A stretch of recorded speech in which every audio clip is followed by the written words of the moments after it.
To hear this and many more audiobooks in full in a podcast feed, please visit the first link in the description below.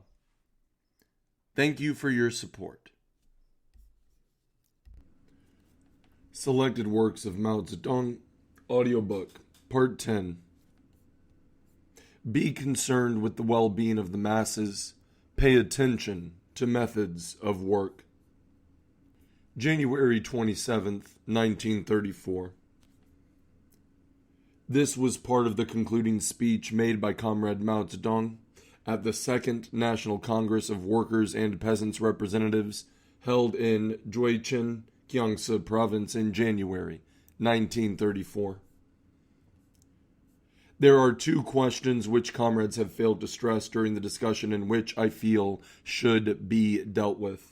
The first concerns the well-being of the masses. Our central task at present is to mobilize the broad masses to take part in the Revolutionary War, overthrow imperialism in the Kuomintang by means of such war, spread the revolution throughout the country, and drive imperialism out of China. Anyone who does not attach enough importance to this central task is not a good revolutionary cadre. If our comrades really comprehend this task and understand that the revolution must at all costs be spread throughout the country, then they should in no way neglect or underestimate the question of the immediate interests, the well-being of the broad masses. For the Revolutionary War is a war of the masses. It can be waged only by mobilizing the masses and relying on them. If we only mobilize the people to carry on the war and do nothing else, can we succeed in defeating the enemy? Of course not. If we want to win, we must do a great deal more. We must lead the peasants' struggle for land and distribute the land to them. Heighten their labor enthusiasm and increase agricultural production. Safeguard the interests of the workers. Establish cooperatives. Develop trade with outside areas. And solve the problems facing the masses. Food, shelter and clothing, fuel, rice, cooking, oil and salt, sickness and hygiene and marriage. In short, all the practical problems in the masses' everyday life should claim our attention. If we attend to these problems, solve them, and satisfy the needs of the masses, we shall really become organizers of the well-being of the masses, and they will truly rally around us and give us their warm support. Comrades, will we then be able to arouse them to take part in the Revolutionary War? Yes, indeed, we will.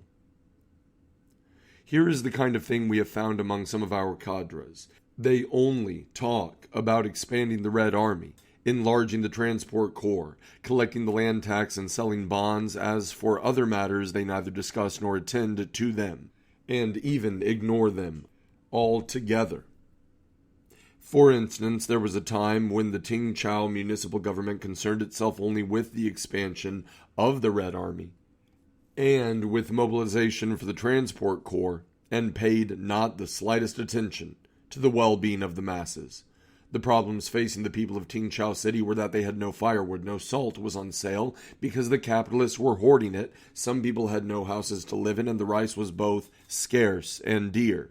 These were practical problems for the masses of the people of Qingchao, and they eagerly looked to us for help in solving them.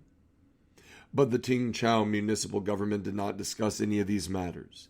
That is why when the new Workers and Peasants Representative Council was elected in the city, 100 or more representatives were unwilling to attend after the first few council meetings had discussed only the expansion of the Red Army and mobilization for the transport corps, entirely ignoring the well-being of the masses, so that the council was unable to go on meeting. The result was that very little was achieved in regard to the expansion of the Red Army and mobilization for the transport corps. That was one kind of situation. Comrades, you have probably read the pamphlets given you about 2 model townships. There the situation is entirely different. What a great number of people have joined the Red Army, from Chongkong Township in Kiangsi and Saisi Township in Fujian. Footnote 1. Chongkong Township is in Xingkou County, Kiangsi Province. End of footnote 1. Footnote 2. Saisi Township is in Shanghan County, Fujian Province. End of footnote 2. Returning to the main text. In Chongkong, 80% of the young men and women have joined the Red Army, and in Saisi, the figure is 88%. There has been a big sale of bonds too, and 4,500 yuan worth have been sold in Chongkong, which has a population of 1,500. Much has also been done in other fields. What accounts for this? A few examples will make the point clear. In Chongkong, when fire broke out in a poor peasant's house, destroying 1.5 rooms, the township government appealed to the masses to contribute money to help him. In another instance, 3 persons were starving, so the township government and the Mutual Aid Society immediately gave them rice. During the food shortage last summer, the township government obtained rice from Konglue County, more than 200 li away, for the relief of the masses. Footnote 3. Konglue County was then in the red area in Kiangsi, with the town of Tongku lying southeast of Kiang County as its center. It was named after Comrade Huang Kongle, commander of the 3rd Army Corps of the Red Army, who laid down his life there in October 1931. End of footnote 3. Excellent work was done along these lines in Saisi as well. Such township governments are really models. They are absolutely different from the Tingchao municipal government with its bureaucratic methods of leadership. We should learn from Chongkong and Saisi townships and oppose bureaucratic leaders like those in Tingchao City. I earnestly suggest to this Congress that we pay close attention to the well-being of the masses, from the problems of land and labor to those of fuel, rice, cooking oil, and salt. The women want to learn plowing and harrowing. Whom can we get to teach them? The children want to go to school. Have we set up primary schools? The wooden bridge over there is too narrow and people may fall off. Should we not repair it? Many people suffer from boils and other ailments. What are we going to do about it? All such problems concerning the well-being of the masses should be placed on our agenda. We should discuss them, adopt, and carry out decisions, and check up on the results. We should convince the masses that we represent their interests, that our lives are intimately bound up with theirs. We should help them to proceed from these things to an understanding of the higher tasks, which we have put forward, the tasks of the Revolutionary War, so that they will support the revolution and spread it throughout the country, respond to our political appeals, and fight to the end for victory in the revolution. The masses in Chongkong say, the Communist Party is really good. It has thought of everything on our behalf. The comrades in Chongkong Township are an example to all of us. What admirable people.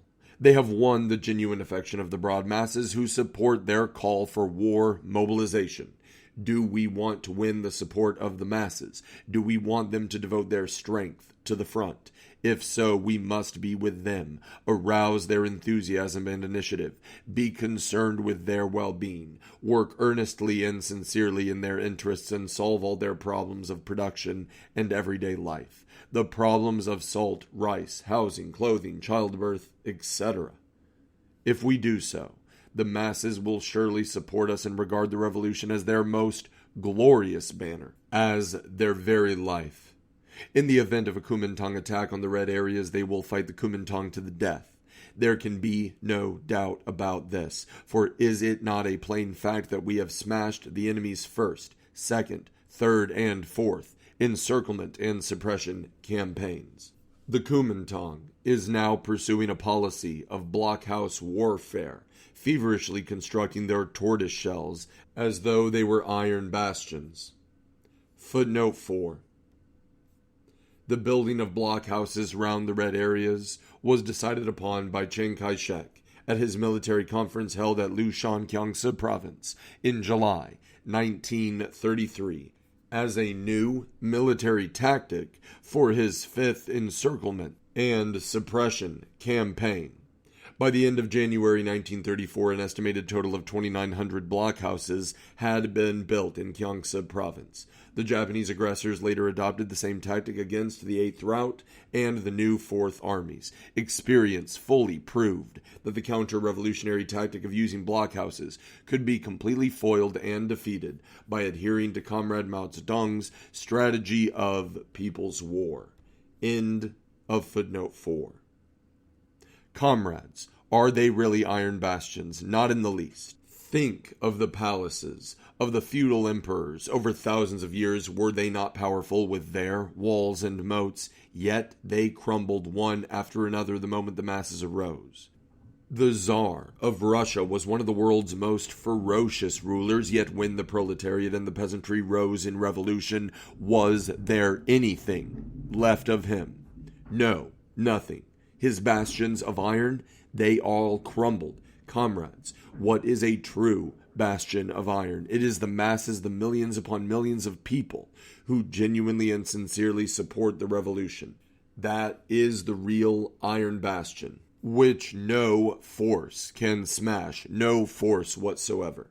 The counter-revolution cannot smash us. On the contrary, we shall smash it, rallying millions upon millions of people round the revolutionary government and expanding our revolutionary war. We shall wipe out all counter-revolution and take over the whole of China. The second question concerns our methods of work. We are the leaders and organizers of the revolutionary war, as well as the leaders and organizers of the life of the masses.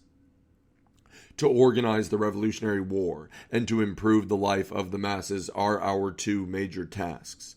In this respect, we are faced with the serious problem of methods of work. It is not enough to set tasks. We must also solve the problem of the methods for carrying them out. If our task is to cross a river, we cannot cross it without a bridge or a boat. Unless the bridge or boat problem is solved, it is idle to speak of crossing the river.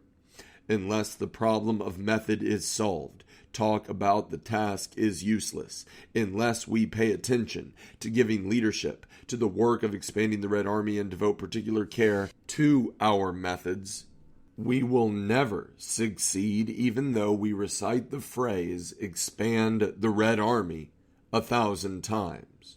Nor can we accomplish our tasks in any other field, for instance, in checking up on land distribution, or in economic construction, or culture and education, or our work in the new areas and the outlying districts, if all we do is to set the tasks without attending to the methods of carrying them out, without combating bureaucratic methods of work and adopting practical and concrete ones, and without discarding commandist methods and adopting the method of patient persuasion. The comrades in Shinko have done first-rate work and deserve our praise as model workers. Similarly, the comrades in northeastern Gyeonggi have done good work and are also model workers. By linking the problem of the well-being of the masses with that of the Revolutionary War, the comrades in both these places are simultaneously solving the problems of revolutionary methods of work and of accomplishing their revolutionary tasks. They are working conscientiously, solving problems with minute care, and shouldering their revolutionary responsibilities in earnest.